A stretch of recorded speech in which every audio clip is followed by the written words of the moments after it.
기록된 바와 같이 하나님의 이름이 너희 때문에 이방인 중에서 모독을 받는도다. 오늘 생명 양식은 로마서 2장 17절부터 29절까지의 말씀입니다. 17절로 24절까지의 말씀을 읽겠습니다.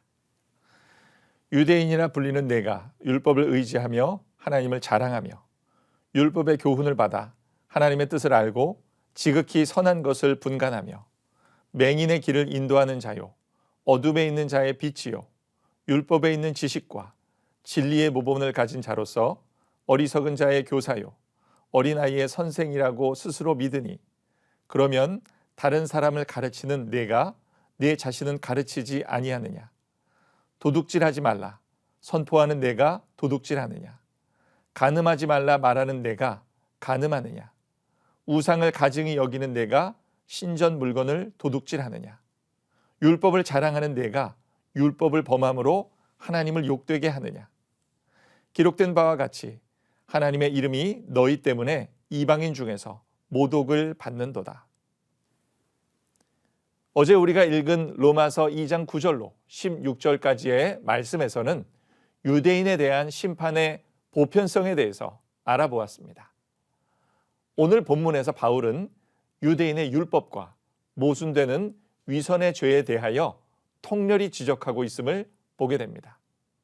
특히 바울은 유대인들이 율법을 어떻게 생각하는지 그들의 태도가 어떤지를 집중적으로 말합니다. 그들은 율법이 정확히 무엇인지 알지 못하면서 이방인들을 비방하고 자신들의 우월함을 드러내고자 율법의 잣대로 남을 판단하였습니다. 그렇지만 유대인들은 율법을 자랑하면서 율법을 어기는 모순을 보였던 것입니다. 하나님께서 유대인들에게 율법을 주신 것은 사명을 주신 것이었습니다. 율법이 없는 자들인 맹인, 어두움에 있는 자, 어리석은 자, 어린 아이를 인도해야 했습니다. 유대인들은 그들 스스로 이러한 사명을 알고 있었습니다. 그러나 그들은 그 사명을 잘 감당해내지 못했습니다. 그들은 율법을 의지하고 자신들이 하나님과 특별한 관계라고 자랑했습니다. 그들은 하나님의 율법을 맡은 선민의식이 지나쳤던 것입니다. 또한 그들은 하나님의 뜻을 알았습니다. 선한 것이 무엇인지 분간할 수 있었습니다. 그러나 그들은 하나님의 뜻을 알고도 순종하지 않는 죄를 저지른 것입니다.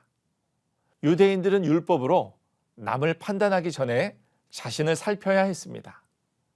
그러나 그들은 남에게 도둑질하지 말라고 선포하면서 정작 자신들은 도둑질을 했습니다. 남에게는 간음하지 말라고 말하면서 자신들은 간음했습니다. 남에게는 우상을 가증히 여기라고 가르치면서 자신은 신전 물건을 도둑질했습니다. 오늘날 교육계를 한탄하면서 학생은 있는데 제자가 없고 선생은 있는데 스승은 없다고 말합니다. 스승이 없기에 제자가 없는 것은 아닐까요? 우리도 남을 가르치기 전에 자신을 돌아보아야 하며 가르치는 일을 조심히 생각해야 할 것입니다.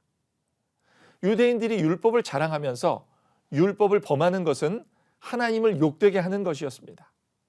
언젠가부터 기독교를 일컬어 개독교라는 표현이 자연스럽게 쓰여지고 있는 것을 봅니다. 입에 담기 민망한 이런 표현은 비기독교인들 때문에 등장한 것이 아닙니다.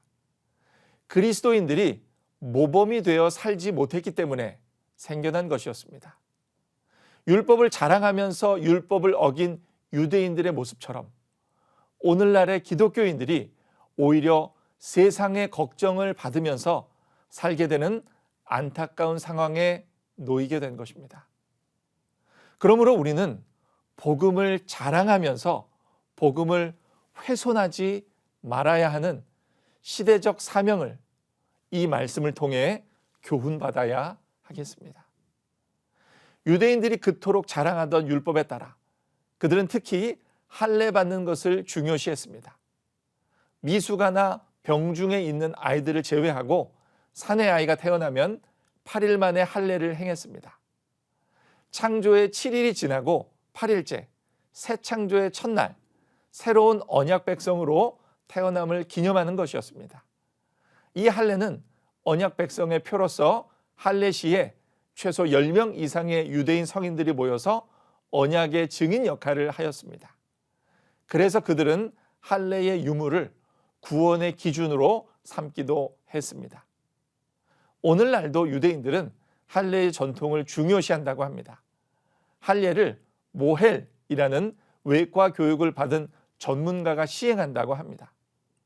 그러나 정작 중요한 것은 율법의 외적 형식을 준수하는 것이 아닙니다. 오늘 본문 28절 말씀에서처럼 표면적 육신의 할례가 중요한 것이 아닙니다. 오직 이면적 유대인이 유대인이며 할례는 마음에 행해야 하는 것이 올바른 것임을 우리는 이 바울의 가르침을 통해 제대로 알게 되는 것입니다. 그러므로 오늘 본문 말씀을 통해 우리가 기억해야 할 교훈은 다음과 같습니다. 첫째, 참된 성도인 우리는 잘못된 우월의식을 가져서는 안 됩니다. 하나님께 먼저 율법을 받았던 선민 이스라엘은 이방인들과 동등하게 취급받는다는 것을 견디지 못하였습니다. 율법을 지켜왔던 자신들이 이방인들보다 더 거룩한 존재라는 착각 속에 살아왔던 것입니다. 참된 성도는 이런 오만함을 경계해야 할 것입니다. 둘째, 율법에 대해 오해했던 유대인들의 태도를 본받지 말고 하나님 말씀의 본래적 의미와 뜻을 제대로 이해하기 위해 힘써야 할 것입니다. 바른 신앙을 소유하는 성도들은 이를 위해 말씀을 바로 듣고 바로 이해해야 하겠습니다.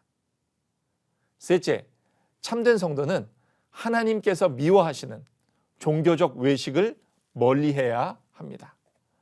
참된 경건은 사람의 마음이 새로워져서 마음으로 하나님을 경외하고 믿고 그의 계명을 순종하여 정직하고 선하고 진실하게 사는 것입니다. 우리는 옛날 유대인들처럼 결코 형식적 교회 생활에 머무르지 말아야 할 것입니다. 마태복음 23장에 보면 주께서는 외식하는 자들에게 화를 선언하셨고 너희가 어떻게 지옥의 판결을 피하겠느냐라고 말씀하셨습니다. 죄인들은 죄를 회개하고 구주 예수님을 믿고 하나님의 계명들을 순종해야 할 것입니다. 오늘날 우리는 거칠의 신앙으로 우월의식을 가지지 말고 말씀의 기준으로 자신을 돌아보아 겸손한 신앙의 실천을 감당하는 복된 성도들이 되어야 할 것입니다. 오늘 우리 모두에게 이 은혜가 함께하기를 소망합니다.